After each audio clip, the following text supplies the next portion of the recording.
සම්වරශීලී බව චූටි අයට අවබෝධ කරගන්න ප්‍රායෝගිකව ඉඩ තියන්න. අම්මා කීකරු වෙන්න. තාත්තා කීකරු වෙන්න. අම්මා කීකරු නැතුව තාත්තා කීකරු නැතුව ළමයි කීකරු කරන්න පුළුවන්ද? බෑ. ගුරුවරු කීකරු නැතුව ශිෂ්‍යෝ හීලා කරන්න බෑ. රටේ රජුරෝ හීලා නැතුව රටවැසියෝ හීලා කරන්න බෑ. ගුරුවරයා හීලා නැතුව ලොකු හාමුදුරුවෝ හීලා නැතුව පොඩි හාමුදුරුවෝ හීලා කෙරුව හැකිද? බෑ. ලොකු හාමුදුරුවෝ හිටගෙන මුත්‍රා කරනකොට පොඩි හාමුදුරුවෝ දුව දුව මුත්‍රා කරනවලු. එහෙමනේ කියන්නේ. එහෙනම් හැමෝම ආදර්ශ සම්පන්න වෙන්න ඕන ඉහළ ස්තරය.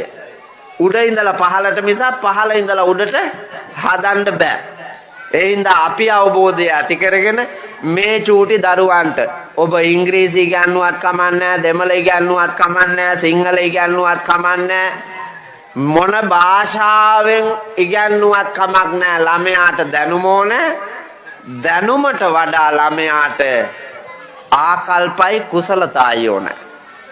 දැනුමට වඩා ආකල්පයි කුසලතාවයි.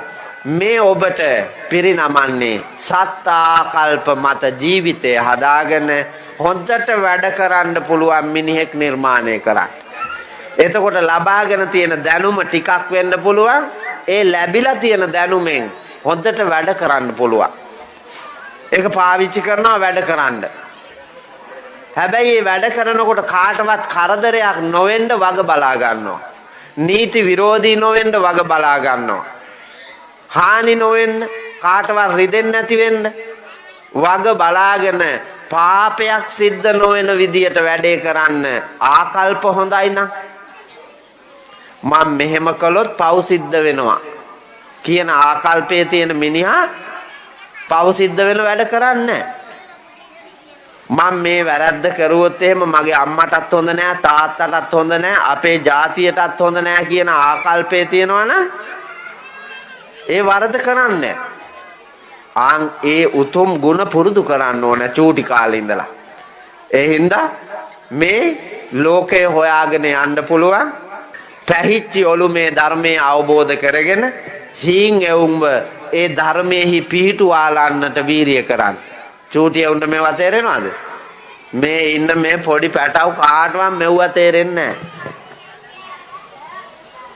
පොඩි ළමයින්ගේ ස්වභාවය ඒ වෙලාවටත් මොකක් හරි කර කර ඉන්න එකනේ.